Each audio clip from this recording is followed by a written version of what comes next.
وعنه عنهما رضي الله عنهما قال سئل النبي صلى الله عليه وسلم عن الأمة إذا زنت ولم تحصن قال إن زنت فاجلدوها ثم إن زنت فاجلدوها ثم إن زنت فاجلدوها ثم بيعوها ولو بضفير.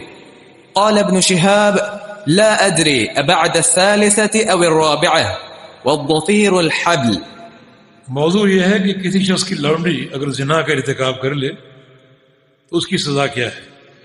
چنانچہ نبی علیہ السلام سے پوچھا گیا ہے عن الامۃ لونڈی کے بارے میں اذا زنت اگر وہ زنا کا ارتکاب کر لے ولم تحسن اور لونڈی غیر شادی شدہ ہے وہ لونڈی غیر شادی شدہ ہے اگر وہ زنا کی حرکت کر بیٹھے تو اس کی سزا کیا ہے.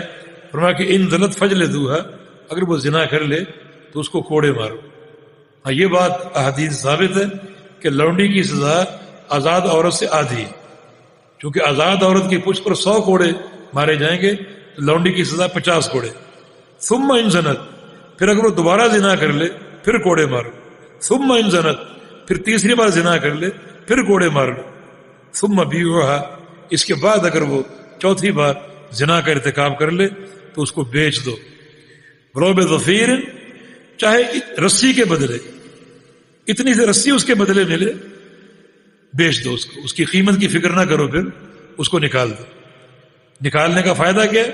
وہ لونڈی تمہارے گھر رہے گی گھر میں دیگر بچے بھی ہیں تو ایسا نہ ہو کہ ماحول خراب کر دو اس کو نکال دو.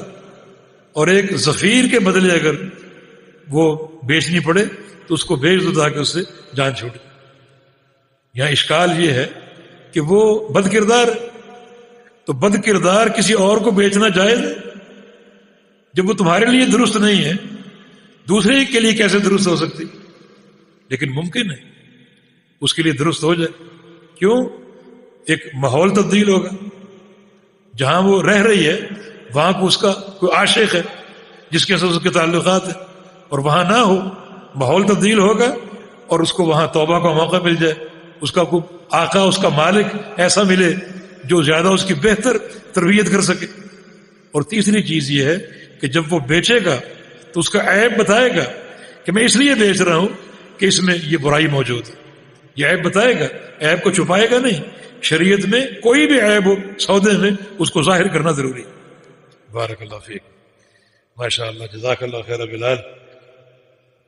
بڑی بہترین قرات کرتے ہیں. اللہ تعالیٰ اور توفیق دے.